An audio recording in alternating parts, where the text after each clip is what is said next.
மஞ்சனத்தை பூசி வரும் மாங்காட்டு நீலியம்மா, மஞ்சனத்தை பூசி வரும் மாங்காட்டு நீலியம்மா, குங்குமத்தை அள்ளி தந்து குறி சொல்லும் சூலியம்மா.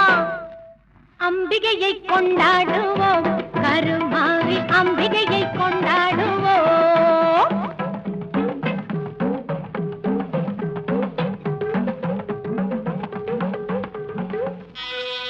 உன்னை நல்லூர் மாரியம்மா புகழை பாடுவோம்.